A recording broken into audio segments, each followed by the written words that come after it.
Sure. What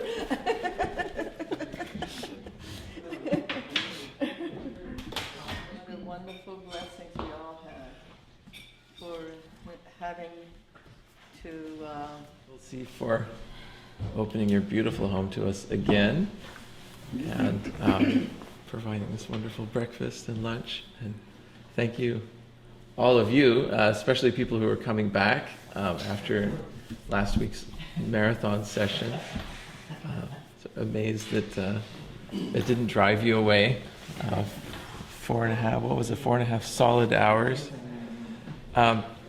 This week, especially coming from a Western background we might not be that familiar with. Secret of Divine Civilization is shorter and more accessible in some ways. At the same time, it's also a very logical, sort of connected argument. And it, whereas,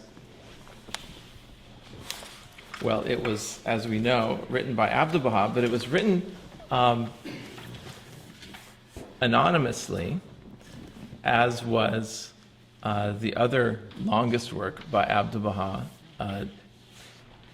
Does anybody know what the longest single work that Abdu'l-Baha wrote was? It's a little bit obscure. It might not be the obvious one you're thinking. Not Donald. No. No, but you're in the right direction. It's a history. The one that Abdu'l-Baha wrote, that he rewrote? E.G. Brown translated it, yes. A Traveler's Narrative. Yeah. Abdu'l-Baha was an incredibly prolific author. Apart from being the center of the faith, apart from traveling, and all of the time he spent, managing the affairs of the faith, maintaining the holy places, everything that he did, he kept an incredible correspondence during the course of his ministry and before. And we have collected in the archives in Haifa around 30,000 letters by Abdu'l-Baha. It's just a sort of a rough count, but it's on the order of 30,000 items of correspondence, from the shortest acknowledgement of a contribution, although many of those haven't been cataloged, to the longest works. All told, roughly the same amount of words that Baha'u'llah revealed in the course of his ministry. So we're talking around 6 million words each. Yes? It looked like, did he reveal this stuff like just one time, or what? Did he do it like a regular person where he'd write it down and correct it? Abdu'l-Baha, I've heard a story of a pilgrim who related once that Abdu'l-Baha was speaking to a group of visitors or pilgrims, and at the same time he was dictating letters to be written, and several letters at the same time. And he would be speaking with the people in the room, and then he would dictate a sentence, and then dictate another sentence, and then so he could really multitask. It wasn't a revelation as we've heard from other accounts of how Baha'u'llah would reveal, where a moment would come and his amanuensis would quickly grab the sheaf of papers and the reed pen and would write as quickly as he could, trying to keep up with Baha'u'llah. With Abdu'l-Baha, he extremely prolific. He had several secretaries, throughout the course of his ministry, and we have notebooks from the time to sort of give a little insight into that. We have a set of dozens of notebooks that were kept by his secretary at the time, when Abdu'l-Baha was in the U.S. and in Europe, and these notebooks are just filled with basically everything Abdu'l-Baha said during the day. His secretary would follow Abdu'l-Baha around and just write down whatever. Whenever he said something, he'd write it down. And so we have, the texts of entire talks that he would give, that such as we would find in the Promulgation of Universal Peace or Paris Talks. And then we would find snippets of conversations he would have with people following, just sort of question and answer. And then we would find 5 or 6 tablets in a row. So somewhere in the middle of this and that, he wrote, 5 or 6 letters in reply to someone. And it's all just sort of together in these notebooks. But all together, it gives the impression of this, Put this on the coffee. of a very sustained and and very active output. Mujan, you had a question? You answered the question. Oh, okay. Now, these two works, the one work worth looking at today, Secret of Divine Civilization, is sort of a unique voice that we're not used to seeing. Usually when we see tablets of Abdu'l-Baha, we see a very different perspective. This is a unique sort of a book in that you won't find any mention of Baha'u'llah or the Baha'i faith in here. If someone told you, and for many years, actually, nobody knew who wrote The Secret of Divine Civilization. And even when it was first translated into English in 1910, under a different title, I think The Mysterious Forces of Civilization, it didn't credit Abdu'l-Baha as the author in that first 1910 English translation. So it was really only sort of a fair, and I don't know, and maybe some of the Persians would know whether it was just known that Abdu'l-Baha was the author of it even during that time, or at what point it became revealed that he wrote this book. But it was sometime later. So it was revealed before or after he passed? I mean... It was written in 1875. No, I mean, it was revealed, who the author was. Oh, who the author was. It was, well, if I don't know actually, because if the English translation was first published in 1910, he was still alive at that point. Okay. I don't know when it sort of became generally known that Abdu'l-Baha was in fact the author. But it was sometime subsequent to that. And it might have been during his lifetime or after, I don't know. So we have an interesting perspective. As with the Kitab-i-Yagan, which we studied last week, this is also Baha'u'llah not writing from the standpoint of who he really was, but writing from the standpoint of ostensibly a follower of the Bab, writing in defense of the Bab's revelation. Here you have Abdu'l-Baha also not writing from the standpoint of who he really was, but writing from a different voice to a completely different population, to the people of Persia, to the leaders, to the clergy, and so forth. But nevertheless, of course, it's consistent with the rest of the message. And what we'll find in the arguments that he makes is I think we'll find some very interesting and I think insightful ideas, perhaps about how we can think about positioning the Baha'i message to the world. In other words, we can think of this as one way of approaching delivering the ideas that are sort of embedded within the Baha'i teachings. Now, the overall historical context for the writing of this document, I'm not a historian, so I can't go in any sort of detail about it, but if you're interested in more details about the context of the writing of the Secret of Divine Civilization, I can recommend a long article by Nader Saidi. The Baha'i scholar who's also written a number of other books. He wrote a long article introducing the Secret of Divine Civilization. It was published somewhere, but is available on the internet. If you look for it, you probably type in his name and Secret of Divine Civilization, you'll probably find it. How do you spell his last name? Saidi. Thank you. Why the translation of the name of the book? The Persian was Risale Madaniyeh, and now it's the Secret Divine Civilization.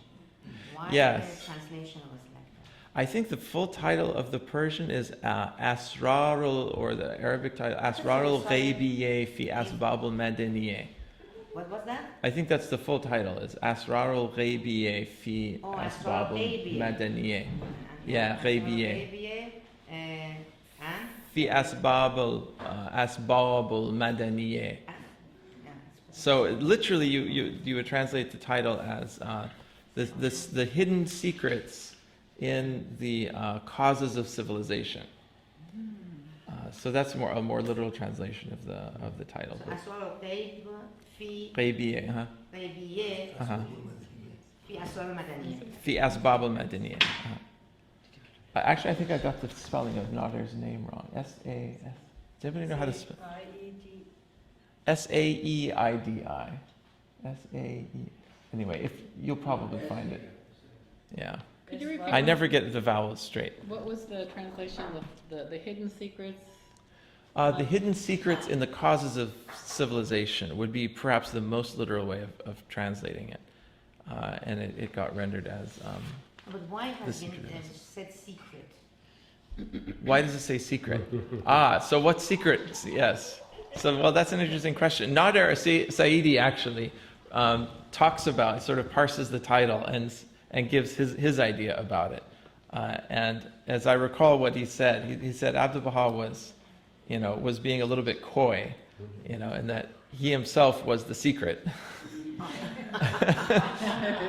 That he wasn't really saying who he was or what the real, because the real secret is, the faith of his father, the Baha'i faith. I see. And so that's the hidden secret. Oh, I like it. Yeah. All the prophets are secret. The what? All of the manifestation of God are secret. Yes, well, they're all secret before they're known, especially. Before they know, so. Yes. And so, yeah, absolutely. And also he did not want to appear to be in competition with the messenger of Allah. He did not want to confuse people Mm-hmm. about the fact that Allah was the center of Yes. this whole. Yes, and that could certainly have been one reason why he would have written it anonymously, so that he doesn't upstage his father in any way. Sorry. Yes. You said the intention for the readership of this book to be the Persian people as a whole, not the Baha'is, Right. but Right. the people of Persia. It's addressed to the people of Persia and to the leaders of Persia. And just a sort of brief historical context this was during a time when the Shah of Iran was trying to initiate a program of modernization for Persia. Persia was, at this point, already in a long, slow decline, economically, culturally, its impact on the world scene.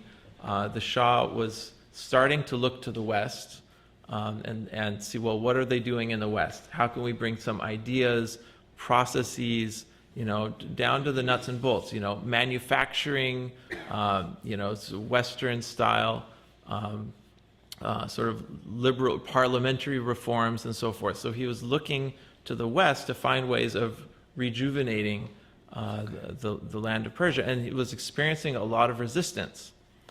So at this point, the Shah was sort of was representing a liberalizing trend within the country, and he was encountering resistance among the ulama, among the clergy, and among other conservative elements within the country. So Abdu'l-Baha was writing this treatise from the perspective of an educated Muslim, analyzing the situation and writing in support of these Western reforms. And so that's the sort of the overall picture, is that it's a book that's supporting the cause of reform, supporting the cause of looking to the West for inspiration to sort of fix the situation in the East. But at the same time, very balanced. I mean, he isn't just saying adopt wholesale whatever the value system as well as the economic principles that are found in the West. He takes at the same time a moment or two to criticize the sort of Western materialistic values as well. And so it isn't just a sort of let's just do what they're doing in the West, but it's a very measured and moderate. Like, if they knew the source was Abdu'l-Baha, they would reject it without reading it? Absolutely.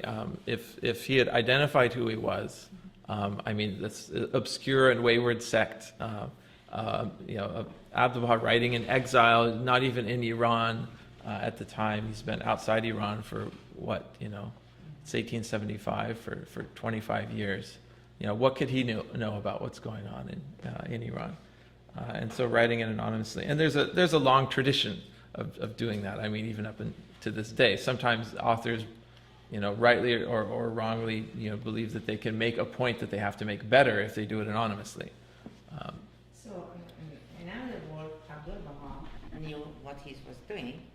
So, in secret way, he actually tried to guide him without saying who's saying it was the right Yes. time. Abdu'l-Baha actually Yes. right that Yes. did it.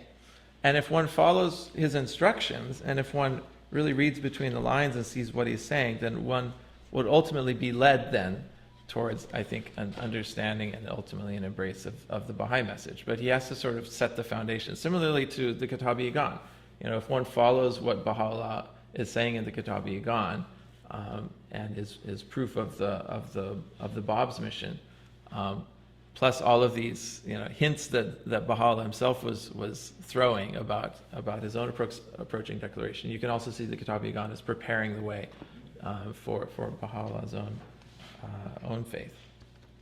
So as you see from the outline, and of course every outline is a highly sort of personal and subjective way of casting the content of something. And if you actually read Nader Saidi's article, he blocks out different sets of paragraphs when he sort of talks about this section and that section. But the outline gives four major themes, or four major chapters, if you will, in the book. Although if you look in the book itself, these chapters aren't necessarily marked as clearly as all of that. The breaks from one... oh, there's a microphone here. The breaks from one section to another. So, sometimes, between one paragraph and another, there's a big capital letter and a big space, and sometimes there's not. As I understand it, these line breaks and the capitalization are a feature of more of the translation than they are of the original. As just one quick aside, I find in reading, and really, if I really want to read and get into a text, I have to sort of have my hands free with the book open in front of me. And with these little paperbacks these days, they just don't open flat.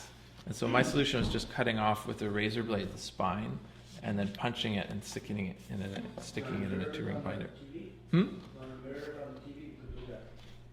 On the TV? Yeah. Oh, to put it up on the TV? Yeah. Oh.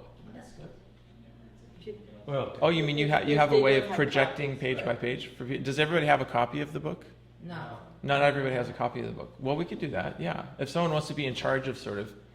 I'll be in, but it'll take a few minutes. Sure, yeah, go ahead and set it up. And then as we talk about a particular page, especially if it's a PDF so that we can see the same pagination, it'd be easiest to refer to it. Oh, yeah, so there's lots of extras for... I ran out of double-sided, so... Did everybody get a copy? Yeah. Okay, there's still some...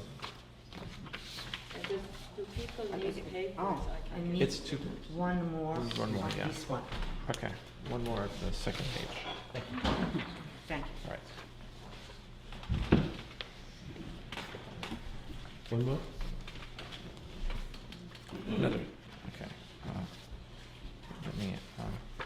Why don't you give me all of them? I'll just give you a few, yeah. Oh, sorry.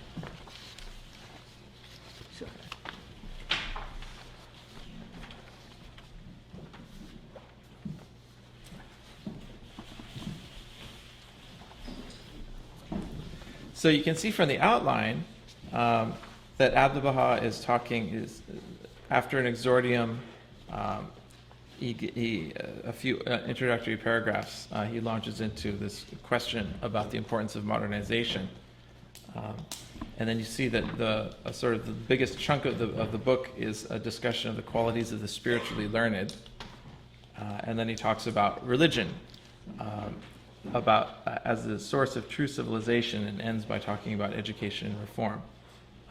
And we'll see that his divine authority. He talks about religion as a tool. He says this is a very powerful tool.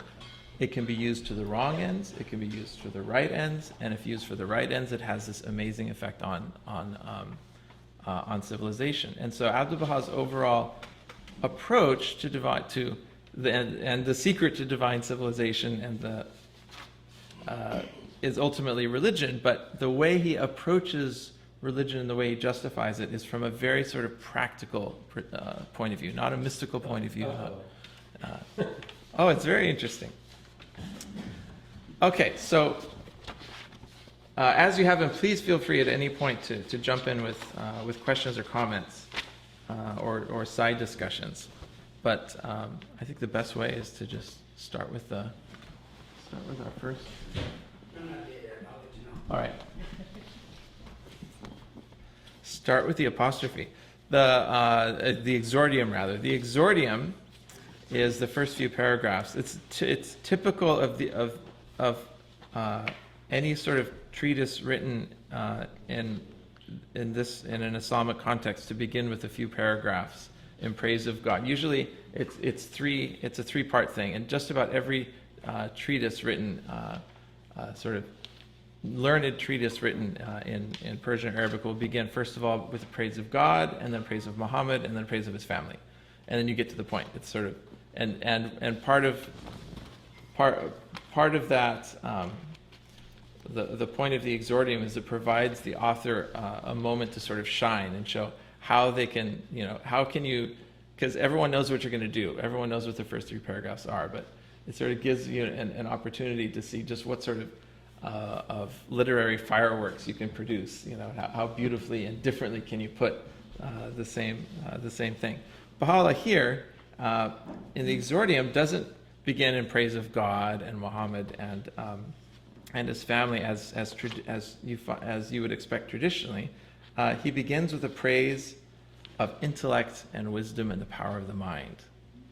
So it begins with this, as we will see throughout the book, much more on a sort of a rational note than like a mystical note.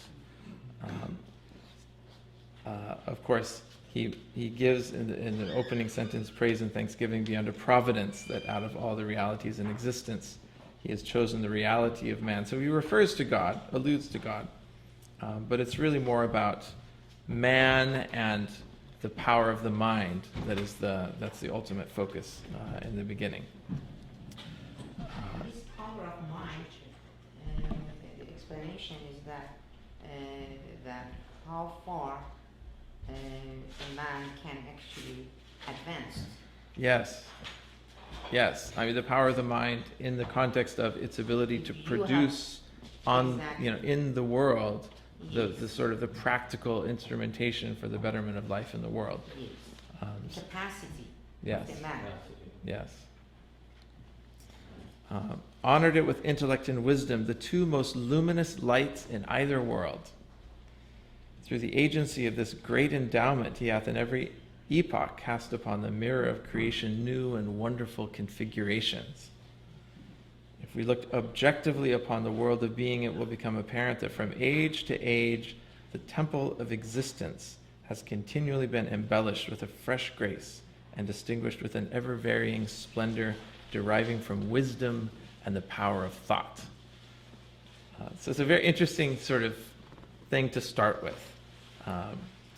But it very much ties into the argument he makes, bringing in, because it's this power of thought and this very practical, scientific capacity that was developed in the West that it allowed it to leapfrog so many centuries ahead, really, of the East by the time that Abdu'l-Baha was writing this. And so he sort of begins with this. With highlighting that great virtue which had been developed in the West to such a high degree that it had given it such an advantage that the Shah was looking to the West to find ways of restoring Persia to its ancient glory. The supreme emblem of God, he said, stands first in the order of creation and first in rank, taking precedence over all created things. Witness to it is the holy tradition or hadith. Before all else, God created the mind. From the dawn of creation, it was made to be revealed in the temple of man. This mind, elsewhere, Abdu'l-Baha talks about this before all else. It's before the creation of the earth. God created the mind. What mind is he talking about?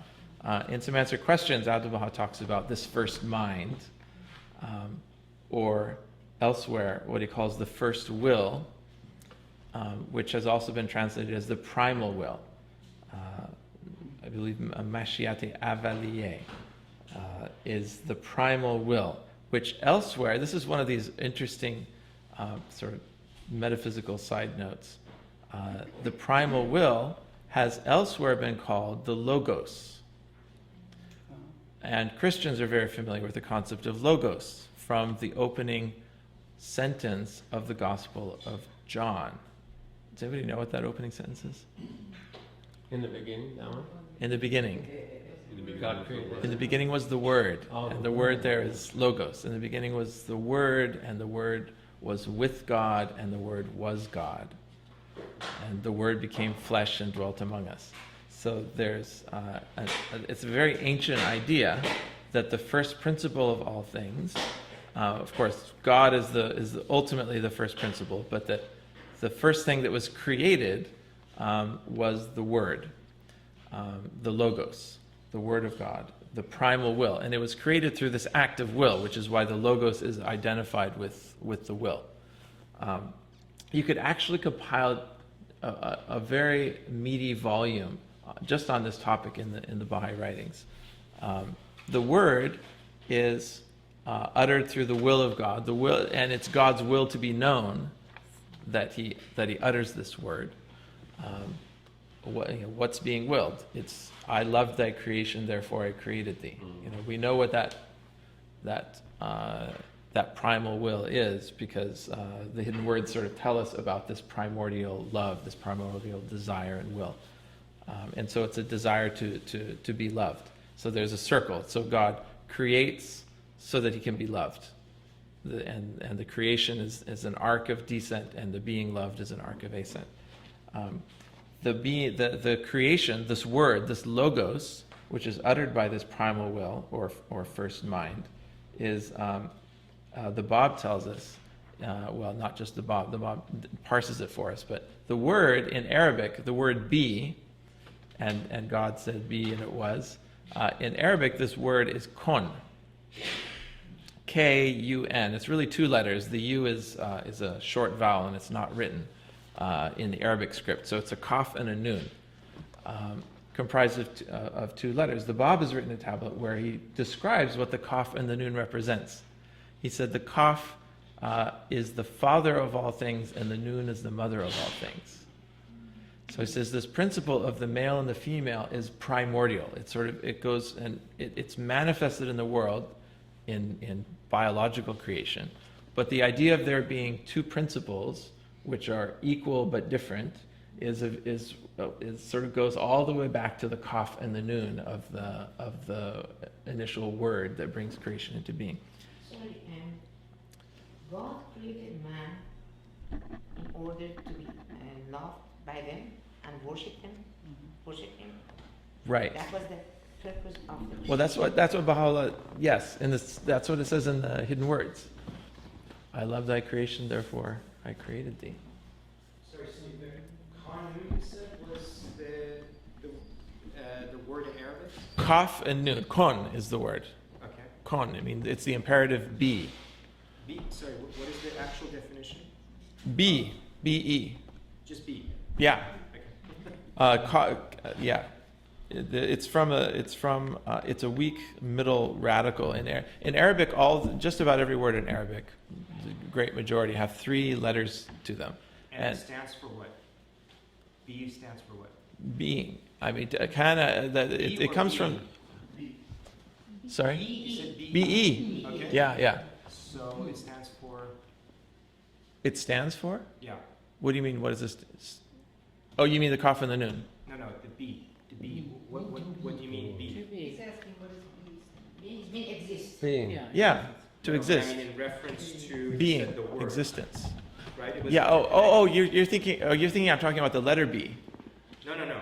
No, I'm saying that you mentioned this whole thing about the primal will connected to the word.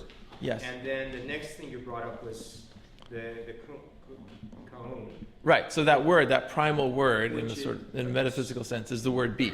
It's Okay, so that's the primal word. Okay. there we go. yeah, and it's that word that sort of brings creation into being. Doesn't mean And- that this be and com doesn't actually compatible with each other. It's con is mean do it in Persian and in Arabic con, but Yes. in when you say be is mean exist. No, not exactly the same. Corn, God said corn. And so then the whole creation came to being. The whole So the meaning of the corn- country. Yes. Corn means enjambment. Vocal. Yes, that's what they're saying. Yeah, Do- they're saying. But then be is mean be. Be exists. It means the same. Yeah. Kon is not, it's doing. No, you have to take it in context of creation. When God said kon, means ensemble, means come to Being being. existed. Come to Yes. being. Okay. Exist. Yeah. And so the B and the E, it's a happy coincidence that in English, it also is comprised of two letters, because it makes it much easier to translate it. Like, you know, where we talk about the letters B and E being joined and knit together in the obligatory prayer. I mean, you see it in a number of places in Baha'u'llah's writings. He refers to the letters B and E being joined and knit together. It would have been very inconvenient if in English it was 3 or more letters, because it would have been hard to translate it. So anyway, the same tablet of the Bab, where he identifies the B and the E as the father and the mother of all things, he also says that the B is the substance of things, and the E, or the Kaf, is the substance, and the Nun represents the form of all things. And so he connects it. It's interesting that there's this whole sort of network of ideas that are all interconnected. So you have the idea of the Logos, which connects to all the way back to early Christianity and before, Philo-Judea, and early Greek philosophy. And it also connects to the Aristotelian idea of substance and form. You know, that this initial word sort of brought creation into being, and it has these two metaphysical poles. Anyway, it's a bit of a digression on this. Before all else, God created the mind, but just to try to add a little bit more to that, because this mind that was created is not the human mind that was created before all else. It was this primal will, which is this, which the Bab also says is this first creation of God, which was created not through God's direct action, but through its own self. And the Bab says this over and over in his writings, that the primal will was created through its own self. And that's a whole nother interesting, Kind of like the Big Bang, yeah. It's sort of like, it sort of happened on itself, but at the same time that it happened by itself, it couldn't have happened without there being some principle behind it.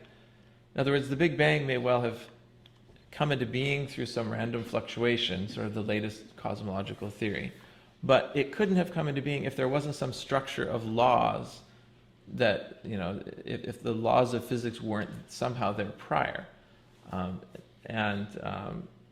Otherwise you couldn't have had, you know, existence.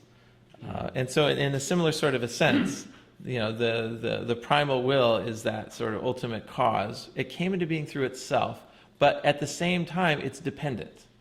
And this is where the way we think about causation and the way we think about how one thing is responsible for another thing breaks down once you get to that level. The usual logical categories of something is true or false, neither both nor neither.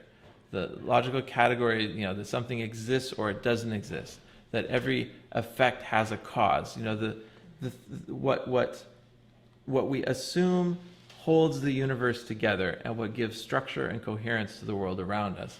Once you get to this level of the primal will, and the primal will was a cause unto itself, I think we're outside the bounds of space and time. We're outside the logical categories where we can start reasoning and proving things.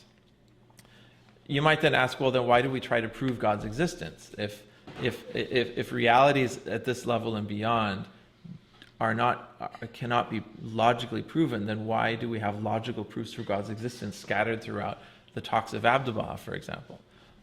He himself answers this in Some Answered Questions in the chapter 2 or chapter 3 of Some Answered Questions, after he throws out some of the traditional arguments for God's existence, logical arguments. He says, we have put forward these proofs for weak minds. Because, he says, if the eye of inner insight is opened, it will see 100,000 proofs as clearly as the sun. So it's, yes, Mujan. This whole question about the primal will and the primal being. Yes. Is it more that, you know, the primal being or the primal will was always there, but he was just not aware or conscious of its own presence, and it became aware and conscious of its own presence? I don't know. I mean, we use the word consciousness, we use the word being, we use the word love, we use the word will in reference to this first mind or primal will. But I don't know how much we can really use those words seriously. In other words, But this whole concept of self-awareness, yes. isn't that in the faith? That's, I mean, we do believe that God always existed, right? Yes. I mean, the reason I'm hesitating in saying yes is because, yeah. In whatever it was, forever and ever and ever. But it was just a question of, when he became fully aware to conduct all this, this The problem creation. is our language just can't capture the concept right, because to say God always existed is already to put God into time and say there's time, it's a timeline that stretches infinitely back, and God was always there But at every infinite is moment not in really that time, infinite is it? timeline. Infinite is not really time because, it's not using the same terminology as in time. In time, you would have hours and minutes and ages and epochs. But where you can have an say infinite timeline. I mean, infinite is yeah. open-ended, and that precludes But or it's- excludes time. okay, well, I guess we have a different idea of infinite time. I mean, to me, an infinite time is still fundamentally time. I mean, it goes on infinitely. But Because, the same concept with space. When you say yes. infinite space, you're not really talking about space anymore because it's not a location anymore. You know what I'm saying? It's not. No, actually, you can talk about infinite space and it's still space. It just stretches on without end. I mean, it's not that it's no longer space once it's infinite. It's not that it's no longer time once it's infinite. Yeah, It's but just there's an not a location. infinite amount of There's it. not a location. You're not saying, it's planet Venus or it's Milky Way or it's Yeah, the fact the that universe. You're saying it could be anywhere. Right, but that doesn't mean it's not space. Because we have short amount of time, I like to have the questions and answer. Basically, wait until there's, we'll set aside a little bit of time. We want to go through the books first. Then we can delve into all these questions. They are marvelous questions, and I love it. But I think that we would be here for another 3 weeks, and I can't make lunch anymore. Okay. Well, we I'll need try to be control able myself too. have some questions. But- We need to have some questions, because A otherwise. little bit we'll of never question, get yes, questions. but I would like to see the speaker to, Keep on moving. We keep on moving, Yeah. and the flow is distractions. It will cause this poor man to think about other stuff instead of. I love every digression. The point I'm trying to make, or the idea I want to propose, is that at the level of the primal will, at the level of God, if these are realities that are beyond space and time, whether they're infinite or not, whatever the connection it is with infinity, if these are realities that are beyond space and time, then they also have to be beyond our normal conception of causality. And so to think about, well, this causes that or this doesn't cause that, to talk about the primal will being its own cause seems like a bit of a circle. You say, well, if the primal will is its own cause, then what do we need God for? You could just ask that question then. And I think the problem is that concepts are being expressed which words can't adequately sort of grasp and contain. We know ultimately that there's a 3-level ontology or a 3-level structure of being that Abdu'l-Baha talks about. He says people in the past have thought that there's earth and heaven, 2 different things. He says, but the Baha'is believe that there's 3 different things. There's, roughly speaking, earth and heaven, and then a principle beyond that. He doesn't say earth and heaven. He says there's this physical world, and we've all seen this in the ringstone symbol. There's the 3 tiers of the ringstone symbol. The lower tier is the tier of creation. The middle tier is this tier of the primal will, or the first mind, to try to bring it back to the text. And then the upper tier is this tier of the unknowable essence. And various statements by the Bab and Baha'u'llah say that there's no causal relationship between the upper tier and the middle tier. Causal relationship that we can understand. Because causality itself is no longer, it loses coherence. Because the unknowable essence is so far beyond all attributes that is beyond even being the cause of something. To say that it caused something is already to limit it. It's already to sort of capture it within some sort of conceptual framework. So that's sort of, there's nothing you can say about it. Everything we can say about is at this middle section, which is why the manifestation of God, we talked about this last week, when someone asked Abdu'l-Baha, why do you write He is God at the top of all of your tablets? He said, well, it's because we have no idea at that level. We have no ideas reach to that top level. All our conceptions about God are conceptions about attributes, and those attributes are manifested in the manifestations. That's why we say He is God, because they are, and it goes back to the analogy of the mirror. The mirror reflects all the light and the rays and the heat of the sun, although it's not the sun itself. So this first mind, to sort of take it back, is this creative principle. It's the logos. It's the primal will. And it is also, to connect it to the concept of love, Abdu'l-Baha in Paris talks about there being 4 kinds of love. The love of the creature between the creatures, the love of God to the creatures, the love of the creatures for God, and the love of God for His own essence. And that love of God for His own essence, he says, through a ray of this love, all the other love comes into being. That's the most mysterious of all, because what does it mean to say that God loves His own essence? But there's somehow that primordial love is the impetus for all the other love. It's that sort of self-recognition, or that self. Somehow the purpose of creation is completed when there's a circle. I guess you can try to put it in those terms. Somehow that's the biggest picture. If you take 100 steps back and say, what is it all about? It's all about, in the end, love. And it's all about a kind of a self-recognition.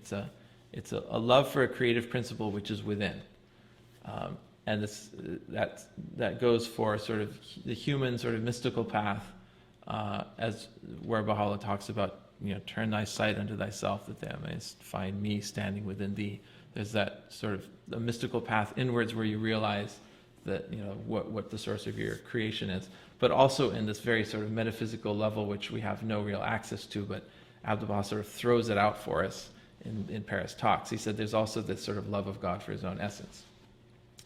Okay, so this mind then, so the minds that we have, that we're using to create civilization, to fashion the instruments of civilization and so forth, are reflections of that primal mind. They're sort of the capacity of the human mind to be aware of its environment, and at the highest levels to be aware of its own self. Our power of self-awareness is one of the highest, self-consciousness is one of the highest expressions of the mind. And we can sort of see we can take it for granted that we have self-consciousness, but we can sort of see there's a sort of a higher metaphysical purpose to it, because it mirrors in this world the sort of that process of self-awareness or self-love or whatever you want to call it that brought creation itself into being. So in that sense, our minds are mirror images, but sort of step down of that first mind, that primal will. Okay, so this is all sort of interesting, to me, sort of interesting metaphysical stuff. And it can go on into sort of infinity, pass into and take us quite far away from the text. But it's a deep subject, and you could write volumes on it. So Abdu'l-Baha begins with this exordium on the power of the mind, and the honor that should be ascribed to those who have knowledge. Bottom of page 2. I think in this case, as opposed to last week, everyone has the same pagination. I think there's only one, if I'm not mistaken. So we can just talk about page 2, and not paragraph numbers. He quotes, for instance, from the Quran, "Shall they who have knowledge and they who have it not be treated alike? And the honor and distinction of the individual consist in this, that he among all the world's multitudes should become a source of social good."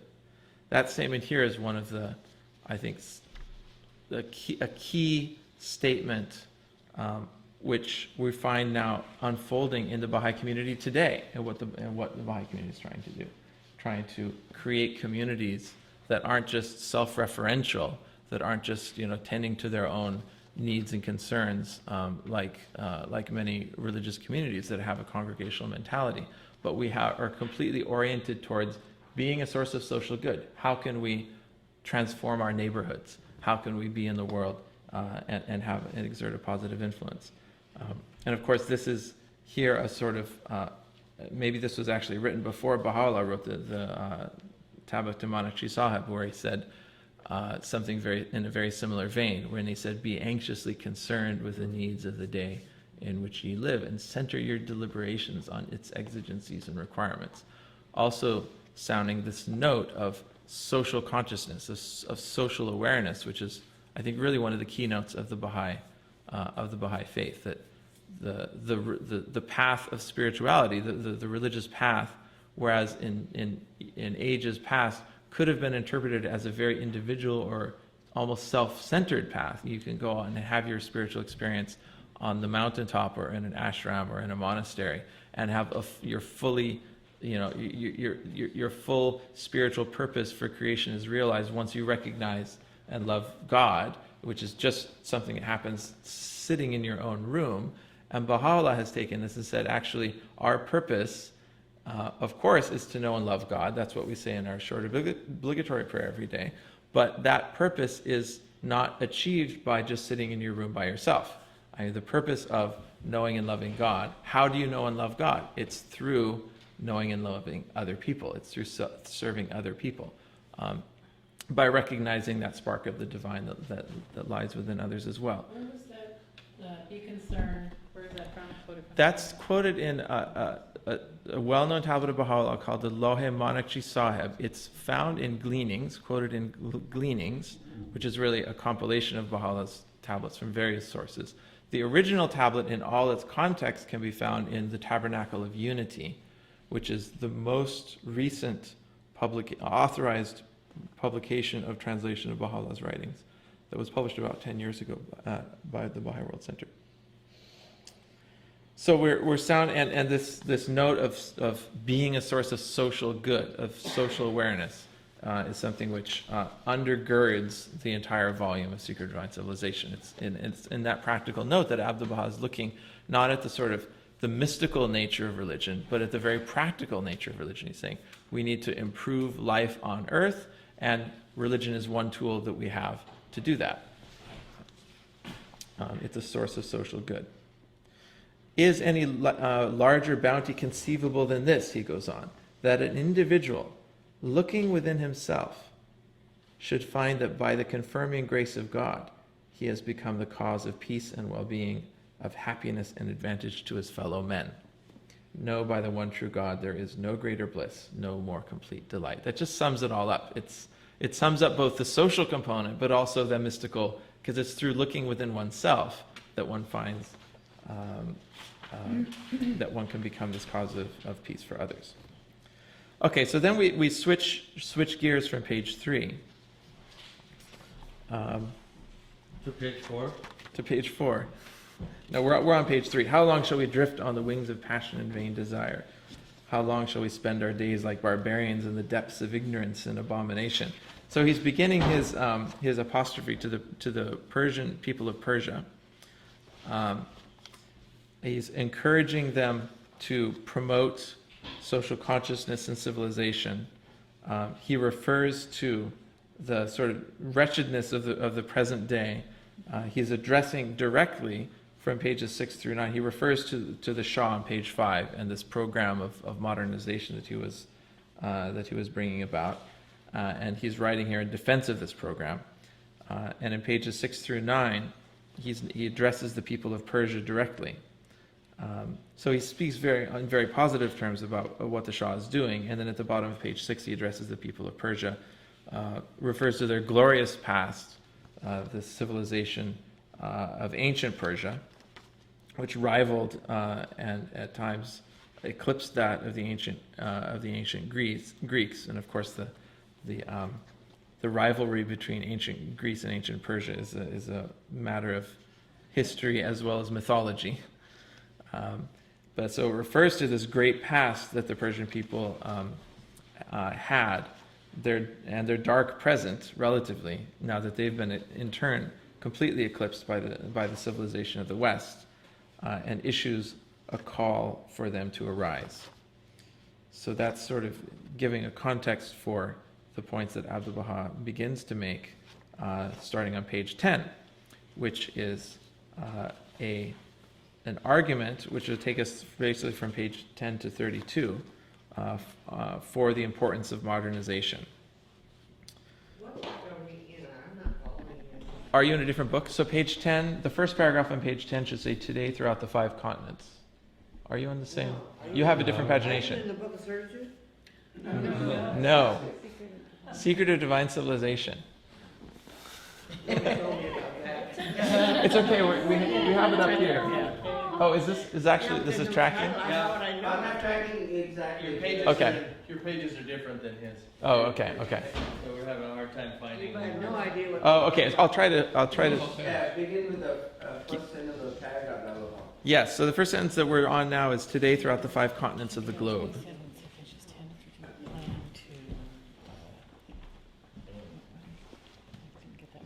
What page did you say it is? 10. Page 10 in the published book. I guess. Page 8 on Yeah. Oh.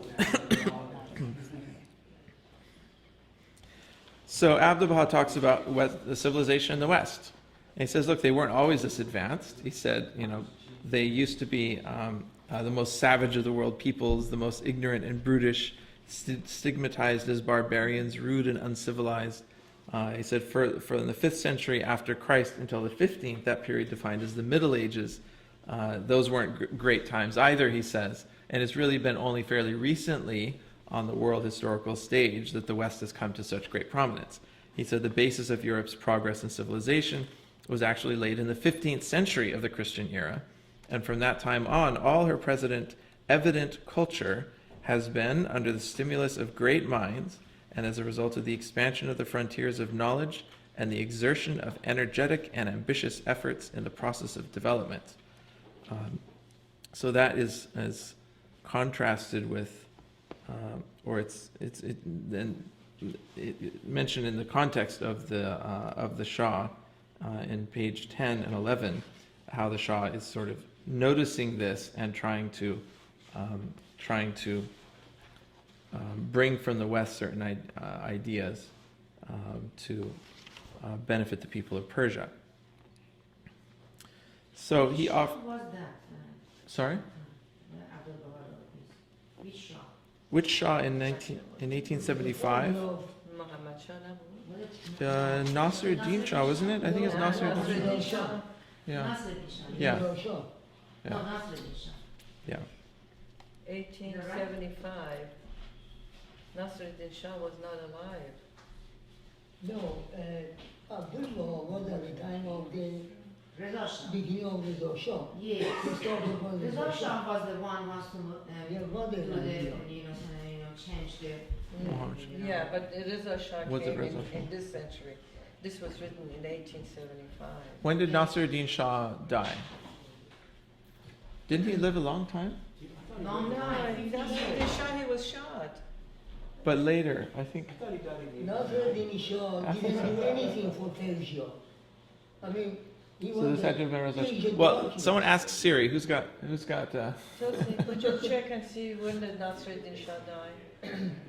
The modernization of Persia started with the father of late Shah, Yes. Reza Shah. Yes. What Abdullah was talking Sounds like about, Reza the Shah. father of the Shah. Yeah. So we should just check the dates on when Nasser ad-Din Shah was finally assassinated. If you are saying that this. There was, as we know, there was more than one attempt on his life. The first one. This has been written after the assassination of Baha'u'llah.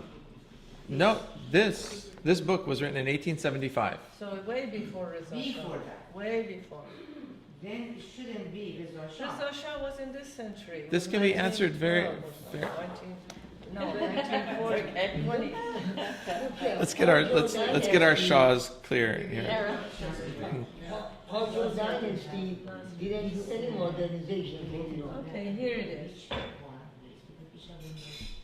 No,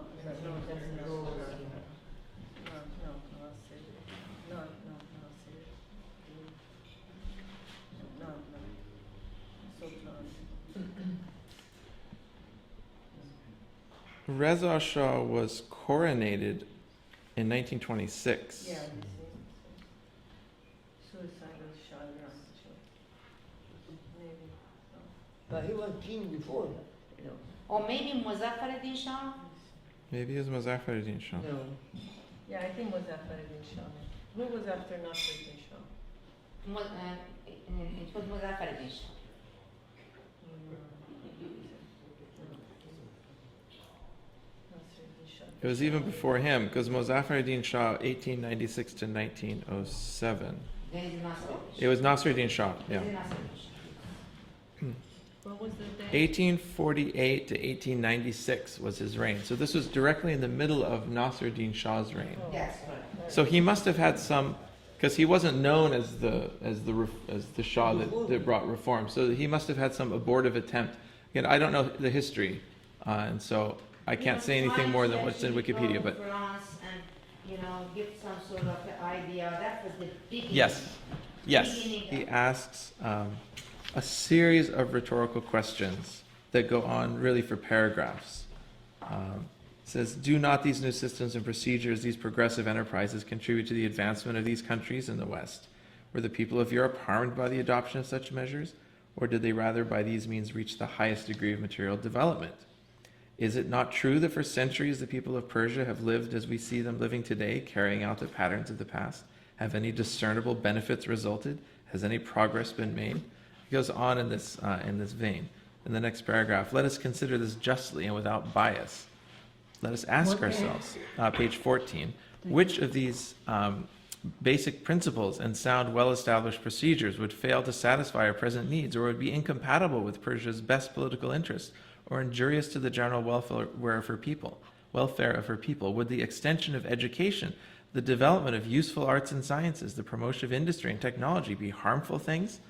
So he goes on, and then in the next paragraph as well, would it spell, the 2 paragraphs, would it spell perdition for our subjects if the provincial and district governors were relieved of their present absolute authority, whereby they function exactly as they please, and were instead limited to equity and truth, and if their sentences involving capital punishment, imprisonment, and the like were contingent on confirmation by the Shah and by higher courts in the capital, who would first duly investigate the case and determine the nature and seriousness of the crime and so forth. So Abdu'l-Baha is promoting Western concepts. He's not going so far as promoting democracy, because he's doing this within the context of the Shah. So he's doing it, he sort of seems to be promoting more of a sort of a constitutional monarchy than what we would say as democracy. So I mean, it's an argument for liberalization, but I mean within the context of 1875 in Persia, not within the context of today. I mean, even referring positively to supplying the army with the most advanced types of firearms and other weapons. It's sort of interesting where Abdu'l-Baha, who knows in the end that peace is the ultimate solution, is still saying, in this context, at this time, the right thing for Persia to do is to modernize its army. And so it's another sort of aspect of just the very practical perspective that Abdu'l-Baha is taking in this book. Then he goes in the next paragraph, paragraph 16. He says that now it can be he's talking about parliaments, because the Shah wanted to sort of, I guess, give power to a parliament, and there was opposition to this. So Abdu'l-Baha is basically throwing some support to the idea of having a parliament, and he's saying that page 16. And he admits that any agency whatever, though it be the instrument of mankind's greatest good, is capable of misuse. Its proper use or abuse depends on the varying degrees of enlightenment, capacity, faith, honesty, devotion, and high-mindedness of the leaders of public opinion. This idea of there being tools, certain tools that society has that can be used for good or ill. Although here on page 16, he's talking, I think, in relation to parliaments. If you go to page 72, just skip forward very briefly to page 72, and then we'll come back. He gives the same argument with regard to religion. Are we going to 72? Yeah, just for a few sentences, then we're jumping back. He says the principles of the divine religions. It's just an astounding statement. The middle of page 72. The principles of the divine religions can hardly be evaluated by the acts of those who only claim to follow them. For every excellent thing, peerless though it may be, can still be diverted to the wrong ends. A lighted lamp in the hands of an ignorant child or the blind will not dispel the surrounding darkness nor light up the house. It will set both the bearer and the house on fire. Can we, in such an instance, blame the lamp?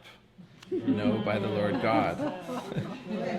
To the seeing, a lamp is a guide and will show him his path, but it is a disaster to the blind. In another word, you need really divine civilization. Yes. You need divine mind, People don't want it. believe in one true God. Yes. Otherwise, this, material instrument, none of them would work. Yes. None of them would work. A lot of people don't even want that. They like chaos and stuff. Yeah. Well, I'll just throw this question out then, just to be provocative, and that is, there are certain structures in the tools that were given in the Baha'i faith: consultation, the election of assemblies, the structure, how we elect, how officers are elected, and so forth. These are tools that we have which presuppose a certain spiritual frame of mind, and people, approaching these institutions and using these tools the way they're intended. Is it possible that if one does not approach these tools or does not have the right spirit, is it possible that these tools can be used for the wrong ends? I mean, it's maybe an argument that this argument that Abdu'l-Baha makes in page 72 could be translated into a very powerful or a strong argument that the very tools that we have, that our community has to build a world civilization, just like any tool, it's a very potent thing. And if the people who are using the tools don't have the right sort of principle, aren't using them with the right spirit, and don't have the right sort of spiritual principles involved in the application of these tools, then like any tool, you can cut yourself with it. Yeah. I was wondering if you had an example, because I can't imagine even under the Baha'i system, even if you tried to make it corrupt, that it just seems like it would be really hard. Can anyone think of anything? What? No, I think it's very, very possible for that to happen. Yeah. What generally tends to happen, though, is you have discord. Yeah. And basically, it just kind of dissolves. Yeah, I can see it being totally ineffective at accomplishing anything, but actually causing corruption, say. No, very possible. I think when people's egos kind of get too strong in that area, that can definitely be dangerous. Yeah. It usually means that it wouldn't be complete, that you'd be leaving out part of the message. Covenant breakers have used the principles of the faith and espoused the teachings, and yet are leaving out some very important parts, and then therefore creating chaos and disunity. Yeah. Anybody uses the name of any religion for their self-indulgence or self-esteem and purposes, then it becomes an untrue religion. Yeah. It is not a religion at all. It's a cult. Yeah. What about unity? The principle of unity. What does it mean for you? I mean, it's a huge topic. I mean, we could sort of go completely off just on that topic. But so our purpose in the world is bringing unity and diversity. But in the wrong hands or used with the wrong spirit, it becomes unity and uniformity. Yeah. And there's a fine line between unity and diversity and unity and uniformity. And it's very difficult problem, and there's no easy solution to what are the boundaries of individual expression, saying what you want, doing what you want. That's the diversity part of unity and diversity. Where's the boundary between that and unity and doing things together in a certain way? Well, that's your PE, right? And if we don't get it right, it's a very delicate balance, and it's a very sort of a thing. It's a balance that can easily be disrupted. Sorry. No, I said that's your B and E. The B and the E. That's right. That's right. The B and the E is thank you, because it goes beyond just the Qaf and the Noon, the substance and the form, the male and the female. It's sort of it's like the Tao. I mean, you see the yin and the yang. It's almost as though when so many issues, so many problems, so many fundamental questions come down to two extremes. And the problem is where's the balance point between those two extremes? Because it's like an unstable equilibrium. Sort of, it's easy to end up all the way on one side or all the way on the other side. It's really hard to maintain the center. The center cannot hold. Yes? Just want to make a very quick example of when I first became a Baha'i in 1994. I had gone to this beautiful program, it was Narus, 1994, beautiful program, multicultural, San Francisco Baha'i Center, a lot of stuff about justice, and it spoke to my heart. It took me about 8 days to become a Baha'i. But when I went to that program, right after the program, we went into the banquet room. Now, what was happening at that time is that the United Farm Workers had just launched a new great boycott. Maybe some of you remember the International Great Boycott for Justice, right? And I walked into the banquet room, and there was this huge pile of grapes on a table. And now, I wasn't a Baha'i yet, and so I had been a communist for 15 years, so I had some rough edges. And so I turned over to my host, who was a student of mine, and I go, why are these, grapes here? I mean, I just heard all this thing about justice, about halal, and so on and so forth. And she goes, gee, I don't know. And I said, well, who's in charge of who ordered the food, So I found the person who was in charge of it.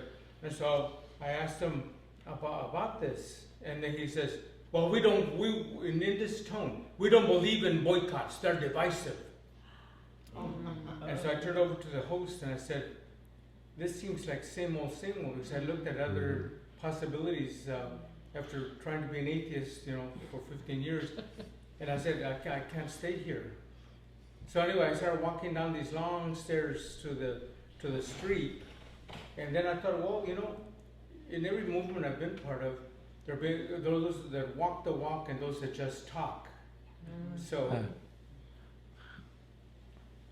and I still get emotional because I was headed out the door, And so anyway, then I told myself, I'm going to find those Baha'is that really, whose now I know, whose deeds are in unity with their words, right?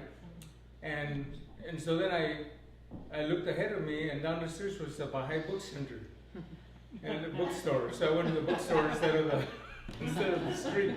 But anyway, it really taught me a big lesson right away that you don't know how fragile souls will be that are approaching you, and if they've had some negative experiences in the past with whatever religious tradition they were involved in, you can turn off the switch just like that with your words. And the moment you went up and down the steps, and Bahá'u'lláh turned you back. Yeah.